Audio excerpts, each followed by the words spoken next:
Hey everybody, welcome to another edition of Garage Studio Modelers. I'm Dave Forrest, that's my good friend. Hello. Today's episode, we're just going to do a quick review of a quick build that I did with the 48 scale Tamiya Sherman Firefly. Wow. That was quick. It was, yeah, I just... I didn't even see you working on this. Yeah, Mind you, I was in Japan. You were in Japan. So I picked this up while you were away. So I got this from Tom at Carefree. May I? Yeah, for... Metal hull. Yeah, it's one of the older metal hull kits. This was a bit of a palate cleanser. I was kind of dealing with the two Panther builds that were a little bit complex, and I just I saw this and said, "Oh, I've been kind of looking at this kit for a while." Metal hull. And yeah, it's got one of the older kits with a metal hull, which is kind of gimmicky. I'm not a big fan of the metal hulls. What's honestly. the advantage of a metal hull? It just gives it weight. Okay, but who cares? But from an aesthetic Zero. display, It's actually, it works against you because then you got to. Yeah. You know, you got to screw things in, and there's like they put fake panels underneath. Ah, is there screws on there? No. No, but there's screws under those panels. I see. Those panels didn't exist, right? So you sacrifice the. I mean, who cares? Did you put those panels in scratch built? Is that what? No, they give them to you. I see. So they give them to you. But it's yeah. So is that out of box? Is that totally out of box? Just I replaced some of the grab handles. Okay. Because again, Tamiya with grab handles. Yeah. Like it's solid, guys. A grab handle's a grab handle. Yeah, like just. Maybe I might forgive you on the 48 scale because it's a little, but on the 35th scale, like, come on, come on, guys, jeez. So I replaced the grab handles and I added some screens for the vents here at the back. But you can some screens, and then again these older kits with the metal sides or the metal hulls, like there's nothing covering the sponsons. Like you can see right. So I had to. Put some stock plastic in there. Is that right? Yeah, which is a bit of, I mean, not a big deal. But a bit of a pain. Neat size. Original decals. Kit decals? Kit decals. Okay. And we'll talk about that in a second. And then I just tried to thin down some of the lamp guards because they're kind of thick, and I didn't feel like going to photo etch or anything like that, so I just kind of thinned them down a bit. Given that you're still working, that's pretty good output there, Dave. Yeah, but it's fun. Like this is easy. Like these are like I love like Sandy McCrory put me onto these 48 scale kits. Right. And I never wanted to touch them because I didn't want to. But they're gems. It's not a bad size. No. Yeah, I mean I love 72nd armor. I do, but. It's pretty small, 72nd. This one at least you can see. Yeah, and it's nice to bounce between different scales. Oh, for sure. Go up, go down, because like you have to weather this and paint this a little bit differently. You do. Than a 35th scale. You do. And then go down to 72nd. It's even you have to be even more. So on a side note, do you remember I did that Key 55 vacuum form scratch built kit, Ida? Yes. I had some comments about the orange I used was to this or to that. And I said, scale effect. Because the bigger the model is, right? You know what I mean? Yeah. You can have it a little more vibrant. The smaller you lighten it up. Yeah. So a lot of guys, like it's not the factory paint. It's true. The further a subject is away from you, right? Yeah. It's different. Yeah, like it doesn't look right to the eye. Yeah, but as a modeler, you have to compensate for that. So, so I just weathered.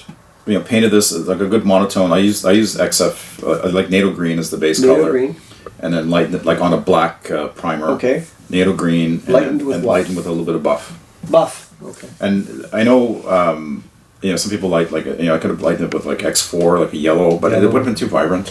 I see. So I kind of wanted to knock it down a bit, and then just did some chipping on it, some scratches on the sides, and then. Yeah, so it was nice, like a quick little, easy build, right? And then just and again practice on doing tools. Yeah. Right.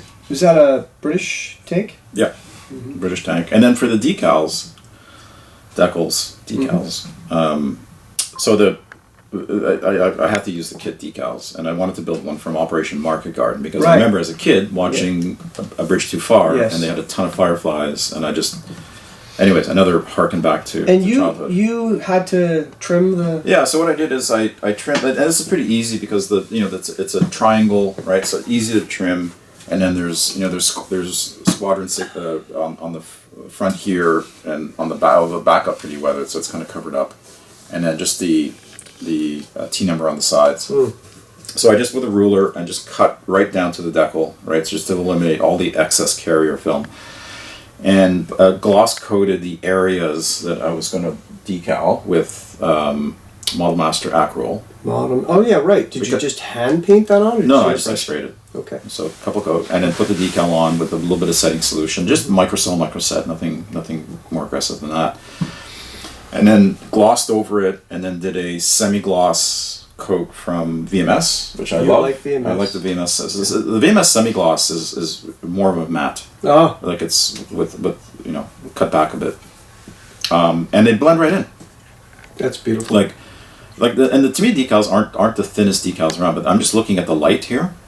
And they're trying to see if I can find an edge, and there's no edge. There's no edge, no. Right. So, anyway, so a great little palette cleanser. That's really good. Built it in, I think, start to finish in 3 weeks, working in between other projects. When you're working. And I am working. Yeah, that's true. Wow. You know what? On that note, I find that, well, I'm kind of like part-time retired, still doing the odd thing. Part-time retired? You're full-time retired. I'm full-time retired. Yeah, I'm not doing much. You remind me of all the time. I'm not doing any contracts for the city anymore. When you build these things, I find that now, you've gone through the competition circuit. I might have mentioned this before. If you build for like an aircraft for 1/48th for the U.S. Nationals, you'll be on that aircraft for a year to make sure everything is proper. I think sometimes, you'll never get to this.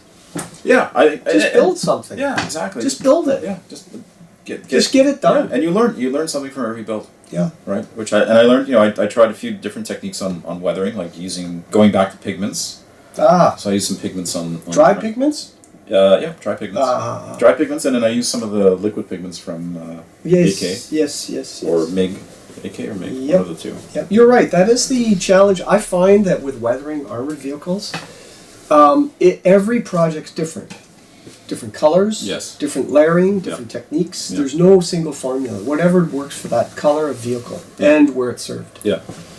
Nice. Yeah, and I think you just learn by doing. I did some splatter, did some chipping, some streaking, just until it looks right. Yeah, and it's then, beautiful. Okay, it's your eye, right? That tells you where to stop. Yeah, exactly. So you kind of know when. So anyway, so again, those 48 scale armor kits from Tamiya are just little palette cleansers. They're not necessarily always the most accurate, and some of the details are a little bit clunky. But but if you want, there's a vast array of aftermarket available for these. So if you really want to get serious and build, and accurate. Mr. Tamiya, when are you going to do a 1/48th Chihuahua?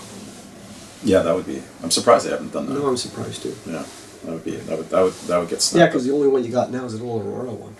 You can't even find those. It's rare, but it's pretty bad. Yeah. But again, a vintage kit build, okay. Sure. Yeah. Beautiful, and that's Market Garden. That is, that's in Holland, September 44. Yeah. Right. Beautiful. Yeah. So anyway, that was a fun little palette cleanser, and I've got probably another 20, 48 kits in my stash. Well, you're pushing them out. You're banging them out. Well, kind of. Yeah. I need to bang a lot see more these? Out. You gotta bang all these out. Yeah. Some of these are gonna get sold. Yeah, for sure. Anyway, so that's it for this episode. Thanks for hanging out with us, and we'll see everybody next round. Take care. Bye bye.